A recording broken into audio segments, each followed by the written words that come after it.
That's our biggest area of growth is like, yeah, like everyone wants to go when they're making shots. And for us, like that's our biggest room for improvement right now is when things aren't going well, like we still got to be able to defend and, you know, find ways to get stops. And we've done that very well to this point, same way it was with our opening, obviously going to the left. That's what I like. But at the same time, like I don't get like a ton of catch and shoot threes. So, you know, take what you can get. But it's great, but I don't really care if we lost. Caitlin, 37 minutes tonight. How do you feel coming out of that one? See the smile on your face. So that is our biggest area of growth. Everyone wants to guard when they are making shots. But for us, our biggest room for improvement right now is when things aren't going well, we still have to be able to defend and find ways to get stops. And we haven't done that very well to this point. It was great, but I don't really care because we lost. You just heard the sound of a franchise player reaching her absolute breaking point. That is the raw, unfiltered exhaustion of a point guard who is carrying the weight of an entire organization on her shoulders, only to watch it crumble because the foundation beneath her is completely rotten. We are officially witnessing a crisis in Indianapolis. The excuses have officially run out. The patience of the fan base has completely evaporated into thin air, and the tension inside the press conference room last night was so overwhelmingly thick that it felt suffocating.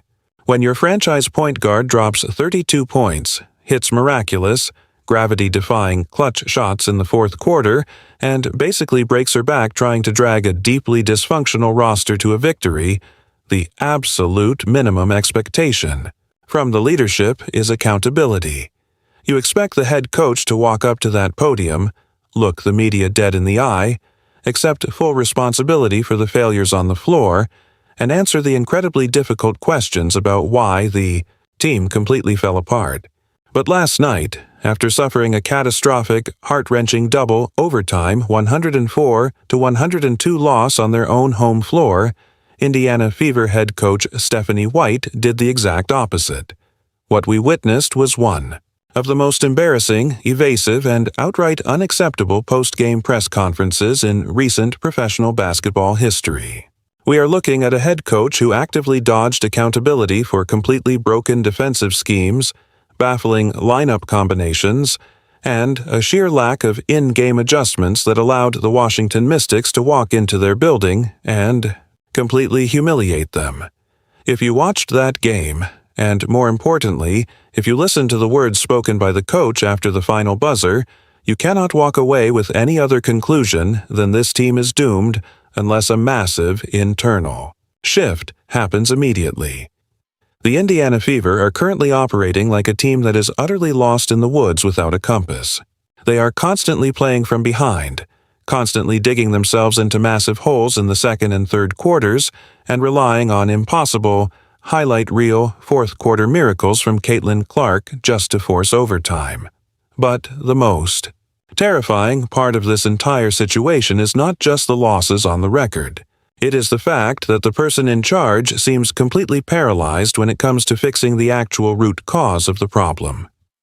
When the reporters in that room pressed Stephanie White about the horrific second and third quarters, the quarters where the Fever completely collapsed both offensively and defensively, her response was a masterclass in dodging the issue.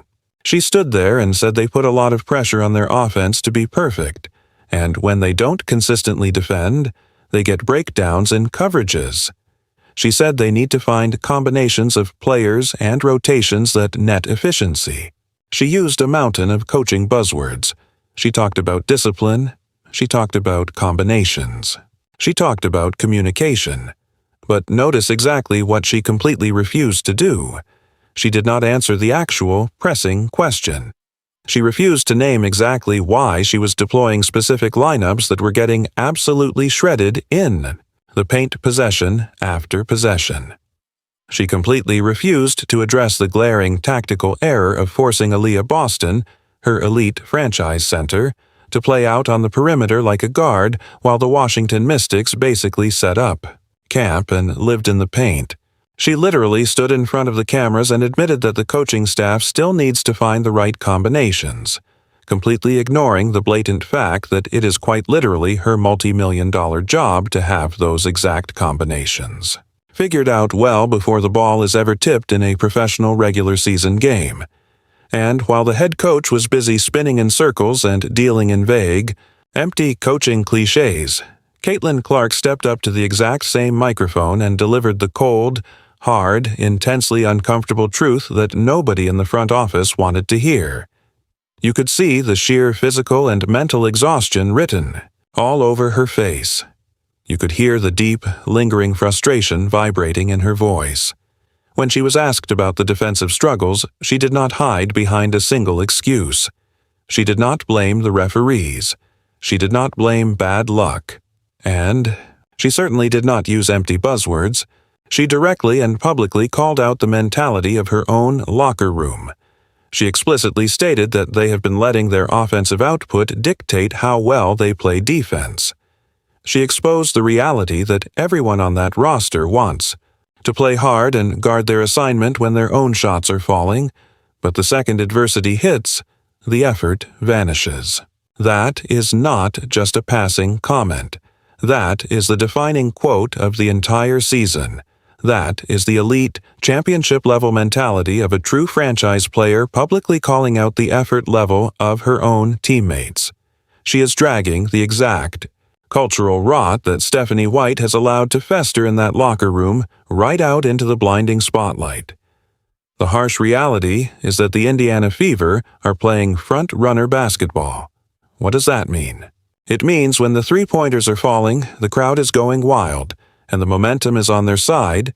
They run the floor, they smile, they high-five, and they actually play aggressive defense. But the absolute second they miss a few shots, the moment the opposing team goes on a miniature run, the entire posture of the team changes. They drop their heads. They slowly jog back in transition defense. They lose their assignments. And they allow opposing teams to turn their painted area into an absolute, uncontested layup line. Let's talk about the paint. Let's talk about the undeniable statistical proof of coaching malpractice that happened in this game. The Washington Mystics scored 58 points in the painted area against the Indiana Fever. Let that staggering, absolutely ridiculous number sink in for a moment. 58 points inside the key. In the realm of professional basketball, giving up 58 points in the paint is an absolute death sentence. It is the ultimate glaring red flag. It means your interior defense is entirely non-existent. It means your weak side defensive rotations are consistently a step and a half too slow. It means your guards are dying on screens and your bigs are not stepping up to protect the rim. Most importantly, it means your roster lacks the fundamental physical toughness required to win games in a highly physical league. When reporters specifically asked Stephanie White about getting completely physically dominated inside the paint, she deflected again. She blamed communication. She blamed initial positioning. She blamed players relaxing off the ball. But the massive, looming elephant in the room that she absolutely refused to address was her own specific personnel decisions. Why on earth was Monique Billings playing 36 grueling minutes as the backup big, only managing to produce 10 points and 9 rebounds, while the Washington Mystics front court was actively having a career night right in front of her eyes? Why did the Indiana Fever front office spend their critical offseason signing players like Darius Dante instead of going out into the market and securing a true, certified rim protector who could actually anchor the defense? Why was the team repeatedly, almost comically, exposed on the weak side cuts over and over again without a single timeout being called to adjust the scheme?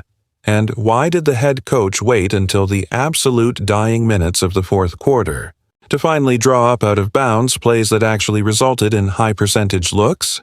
The agonizing reality of this situation is that poor coaching and a severe lack of structural discipline are actively sabotaging what is otherwise an MVP-caliber season from Caitlin Clark. Look at what she did in this game. She played 37 physically punishing minutes. She dropped 32 points.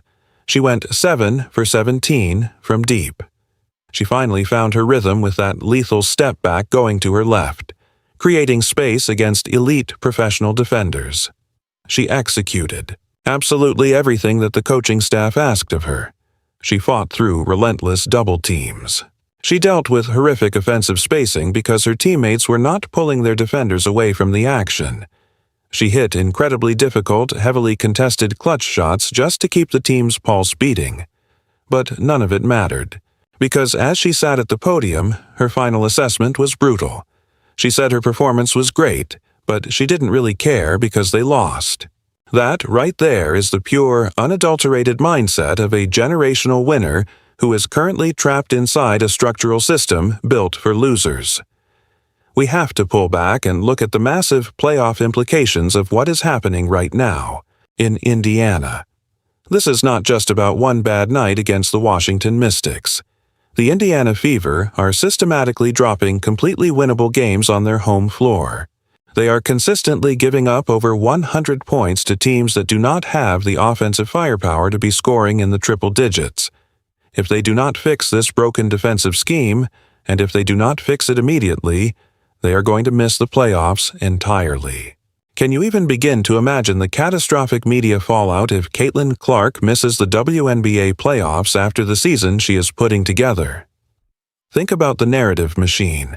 Do you remember exactly what the mainstream media did to Angel Reese when her team fell short of expectations? The headlines will be absolutely merciless. The entire overarching narrative of this monumental WNBA season will violently shift from a joyful celebration of the league's massive growth and explosive popularity directly into a brutal forensic dissection of the Indiana Fever's structural failure. The front office is playing with absolute fire right now. The fans in Indianapolis are doing their job perfectly. The arena is packed to the rafters every single night. The energy inside that building is absolutely electric. Caitlin Clark herself specifically took time during the press conference to thank the fans, noting that the crowd's energy was quite literally the only reason the team even had a pulse and managed to fight back in the fourth quarter. But fans sitting in the stands cannot play pick-and-roll defense. Fans cannot draw up a proper weak-side defensive rotation on a whiteboard. Fans cannot magically step onto the court and fix a deeply flawed roster that severely lacks a physically imposing, certified big woman to lock down the paint. The responsibility falls squarely on the shoulders of the coaching staff and the front office. Stephanie White's post-game press conference was not just a disappointment. It was a masterclass in narrative evasion that signals a much deeper problem. It was a horrible, transparent excuse from a coach who is clearly losing her grip on the psychological state of her locker room.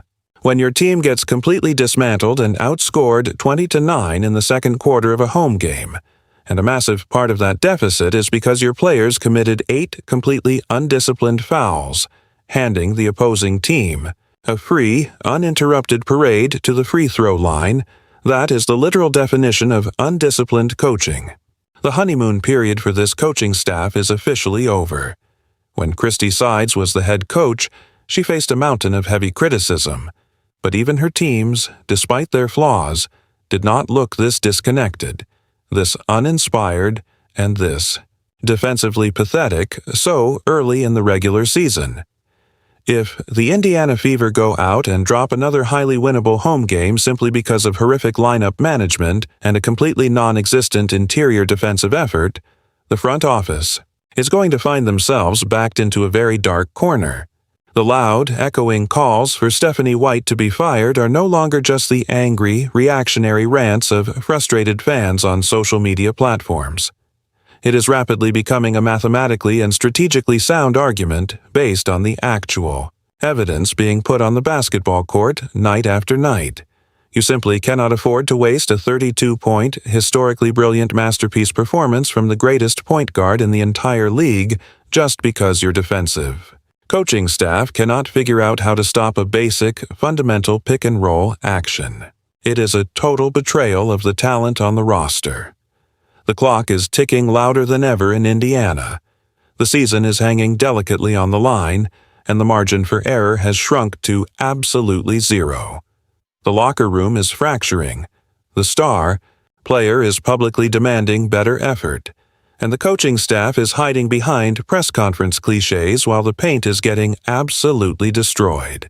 This is the exact moment where a franchise either looks in the mirror, makes the brutal, necessary adjustments, and saves their season, or they stubbornly refuse to change, continue playing front-runner basketball, and watch a historic year burn to the ground.